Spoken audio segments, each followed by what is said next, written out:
সম্মানিত দর্শক, আসসালামু আলাইকুম। আজ 16 ডিসেম্বর সকাল 8:35 সময় আমরা আমাদের নতুন কোম্পানি এভিডেন্স সিরামিক কোম্পানির পণ্য আমাদের কুমিল্লা ওয়ার হাউসে ঢুকাইতেছি। গাড়ি থেকে নামিয়ে হাউসে রাখতেছি। সবাই আমাদের জন্য দোয়া করবেন। ইনশাআল্লাহ আমরা এই বিজনেস করে সফল হতে পারি এবং আপনাদের সকলের কাছে দোয়া পাচ্ছি। আপনারা আমার ভিডিওগুলি দেখবেন এবং সাবস্ক্রাইব করবেন।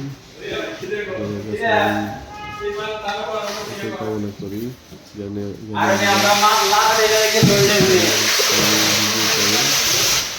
আগামী দিনে ভালোভাবে ভিডিও দেখাতে পারি।